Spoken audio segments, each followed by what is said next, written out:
Coucou les filles, j'espère que vous allez bien. Aujourd'hui, comme vous pouvez le constater, je ne suis pas toute seule. Et oui, je suis avec la célèbre Nana Harmonie.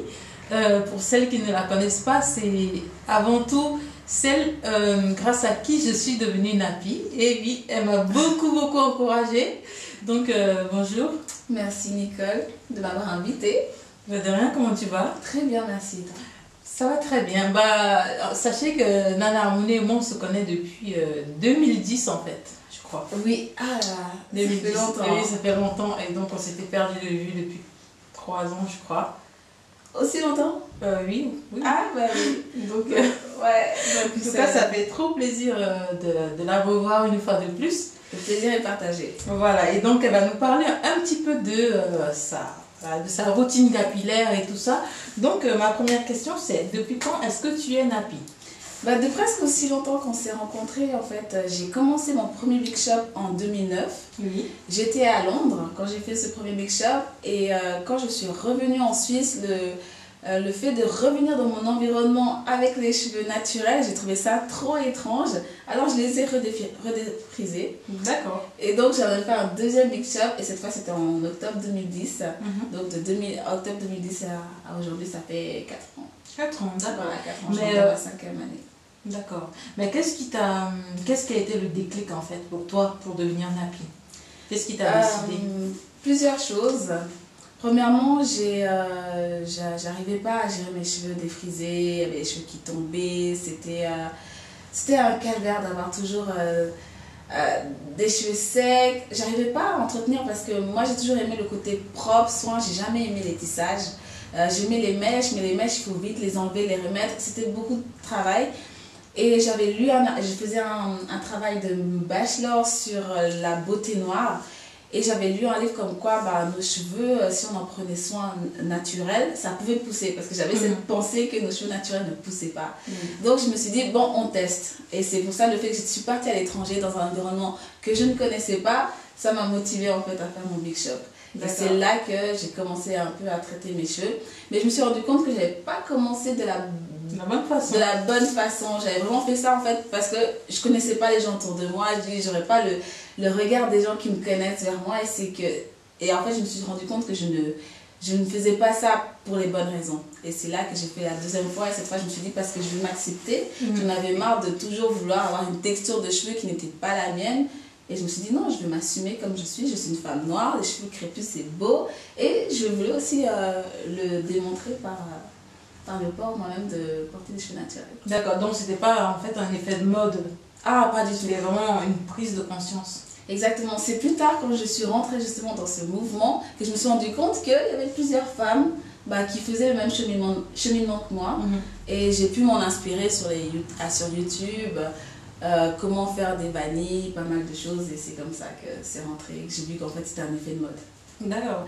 Et quelle a été la réaction de ta famille, de tes proches en fait? Parce que souvent on est presque mal vu, donc chez toi ça a été comment? J'avais en fait deux parties, j'avais mes sœurs et moi, on était dans la même pensée, se remettre au naturel.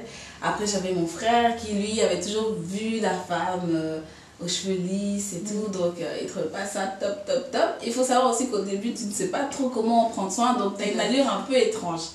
Et c'est vrai que mon frère ou les personnes qui me voyaient disaient mais qu'est-ce qui se passe, t'as une crise identitaire.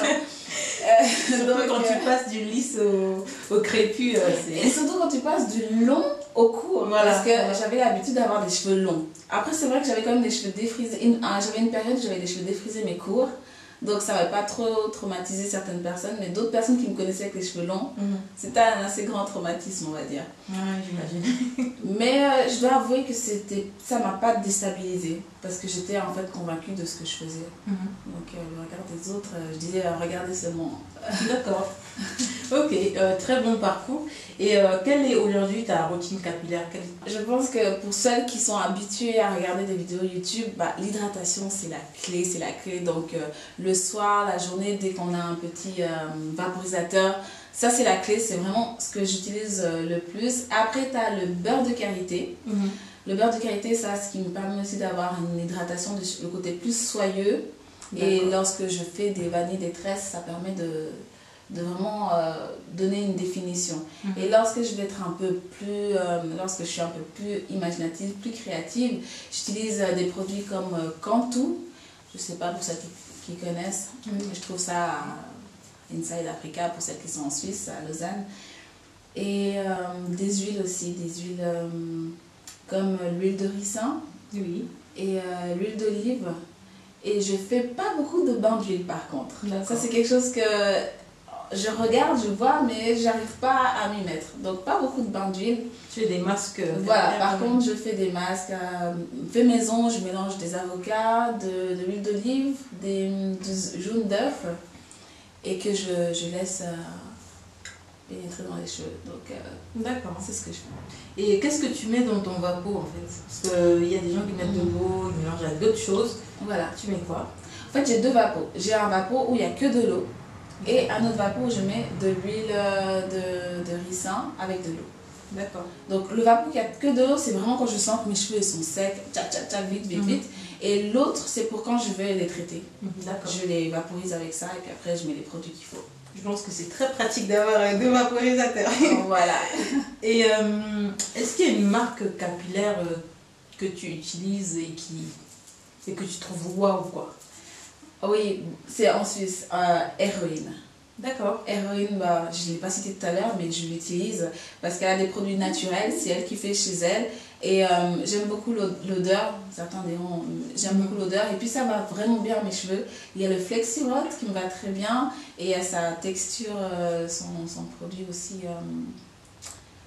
J'ai oublié le nom, j'ai un blanc. C'est un lait capillaire. Voilà, c'est un lait. Donc souvent je mets ça avec le Flexirod, ça donne des boucles super définies. Donc Héroïne, j'aime beaucoup Héroïne. Sinon pour les marques américaines, j'ai Cantu, comme je t'ai dit, Cantu. Et c'est tout. Après c'est vrai qu'il y a d'autres marques comme conseil, mais j'utilise, mais c'est pas ceux que je garde. Je reviens toujours au même en fait. J'essaye, mais finalement je reviens toujours au même. D'accord. Mais on dit souvent qu'en fait, celles qui passent au naturel, enfin celles qui ont des cheveux naturels, elles dépensent beaucoup plus que quand elles avaient des cheveux défrisés. À ton avis, est-ce que c'est vrai ou c'est faux? Je pense que ça dépend. Il y a des gens qui ont une manière de dépenser qui n'est même pas due au fait d'avoir des cheveux naturels, des cheveux défrisés. C'est une manière de vivre. Moi, quand j'avais les cheveux défrisés, je me défrisais les cheveux une fois tous les 3 mois. Je ne défrisais pas beaucoup. Donc, je n'avais pas besoin d'acheter beaucoup de paquets de défrisage et j'achetais pas de tissage. Donc, je n'avais pas beaucoup de dépenses. Maintenant, avec les cheveux naturels, j'ai un peu plus de dépenses qu'avec les cheveux défrisés parce que je prends plus soin de mes cheveux. Étonnamment, je prends vraiment plus soin de mes cheveux avec les cheveux naturels que les cheveux défrisés. Donc, j'achète plus des produits, mais les dépenses non plus n'explosent pas. Je suis à peu près dans la même catégorie. Donc, c'est vraiment selon la personne. Et aussi, c'est parce que souvent, quand on a des cheveux naturels, on a envie de tester plein de produits. C'est vrai. Voilà, ce qui fait qu'on dépense beaucoup, mais il ne faut pas que ce soit un indice qui fasse peur à celles qui ont envie de passer au naturel parce qu'elles pensent que c'est beaucoup plus cher.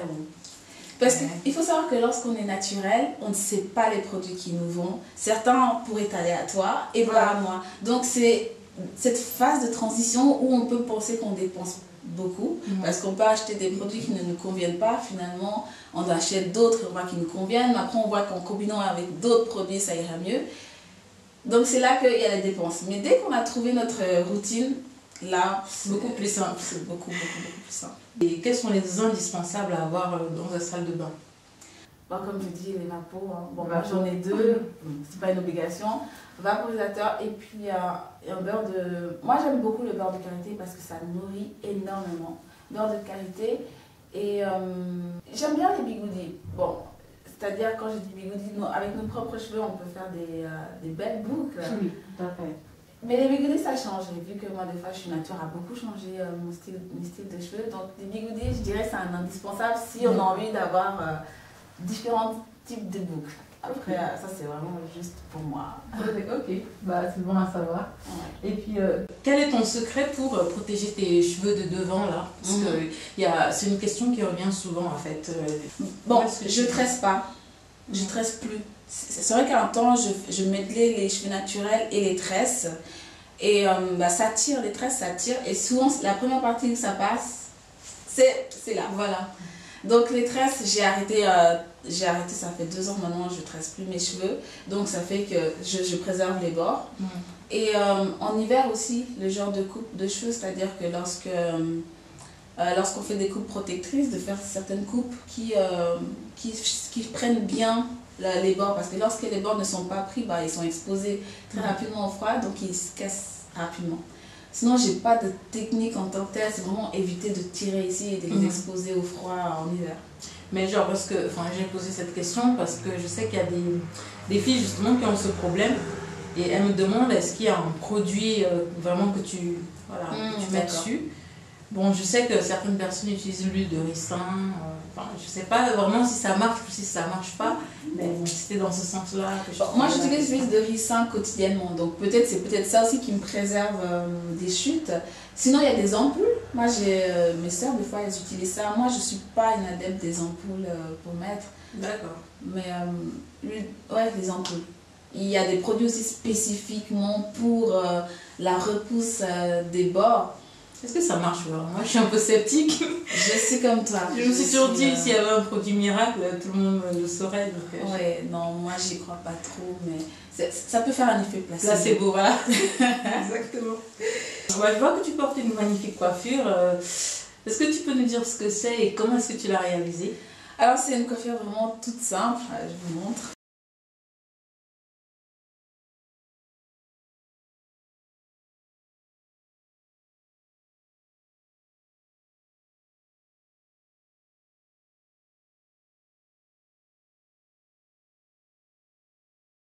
Cette coupe, j'ai fait comme d'habitude, avant d'aller me coucher, j'ai hydraté mes cheveux, j'ai mis de l'huile, j'ai mis un peu de beurre de qualité, un peu de Cantu et je me suis fait des vanilles plaquées, oui, tout au long devant, sur le côté, c'est-à-dire que plaqué puis ça descend comme ça sur le côté, donc ça donne ça étire un peu plus les cheveux. Ouais. Et après je les ai attachés et un foulard, puis le matin ça fait un afro et puis j'ai pas voulu laisser l'afro parce que mes boucles étaient un peu stretch et je trouvais que ça allait un peu dans tous les sens, alors je les ai attachés, j'ai fait une sorte de petit chignon bas en bas et une petite sorte de bosse, non pas bun, une sorte de bosse rétro ici. Donc je trouve ça très joli. Donc très simple et efficace. Voilà, c'est très simple et puis c'est passe-partout. Voilà. Merci. Quel conseil est-ce que tu donnerais à une nappie vraiment qui vient de commencer et qui ne sait pas du tout que faire? La première chose, c'est vraiment en fait savoir pourquoi en fait vous rentrez dans cet univers de nappie. Lorsqu'on rentre pour les mauvaises raisons, comme je l'ai dit tout à l'heure, on ne tient pas long feu. Il faut que ce soit pour les bonnes raisons. Est-ce que c'est parce que c'est un mouvement, alors on veut tester? Est-ce que c'est parce que c'est vraiment une identité, vous voulez représenter la femme noire dans toute sa splendeur et vraiment porter fièrement les cheveux crépus? Si c'est dans cette optique-là, donc c'est vraiment de persévérer. Parce qu'au début, c'est pas facile, surtout si on est toute seule et qu'il n'y a pas une autre personne avec qui on peut discuter ou qui peut nous montrer les bonnes astuces, c'est de persévérer. Et deuxième conseil, c'est de rester toujours motivé et de regarder beaucoup de youtubeuses comme la chaîne de ma chère amie Nicole qui donne des astuces. Moi, c'est comme ça que je suis devenue une experte, on va dire. Je suis devenue plus à l'aise, c'est en regardant les vidéos youtubeuses. Donc c'est persévérance, de se renseigner, surtout avec les vidéos, ça aide beaucoup. Se documenter si besoin. Voilà, mais vraiment que ce soit pour la bonne raison. Ne devenez pas nappie juste parce que c'est un mouvement, parce que c'est une longue aventure, c'est pas toujours de tout repos. Des moments, vous vous regardez, vous vous dites, mais qu'est-ce que j'ai fait? Donc si c'est pour se redéfriser, ce serait dommage. Vraiment que vous preniez une bonne décision.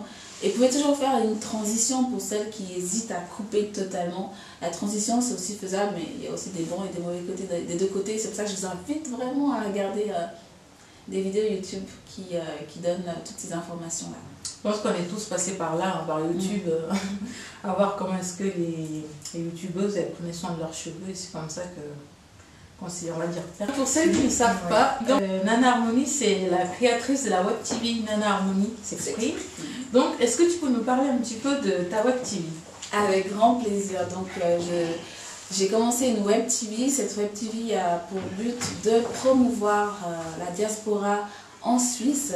C'est-à-dire qu'en Suisse, on n'est pas très visible, la diaspora n'est pas très visible. Et avec Harmonie s'exprime, donc je suis passée de Nana Harmonie s'exprime à Harmonie s'exprime, j'ai voulu exprimer en fait l'harmonie de cette diaspora entreprenante, cette diaspora créative, cette diaspora qui crée des choses, qui a des projets, mais qui n'est pas visible. Donc avec ma Web TV, j'ai voulu mettre une plateforme pour toutes ces personnes qui aimeraient être visibles, parler de leurs projets, peut-être lancer des appels ou exprimer simplement leurs talents, mais qui n'ont pas l'opportunité d'être vus. Donc Harmonie s'exprime est vraiment cette plateforme pour mettre en avant tous ces talents. D'accord. Harmonie s'exprime existe depuis quand? Harmonie s'exprime existe depuis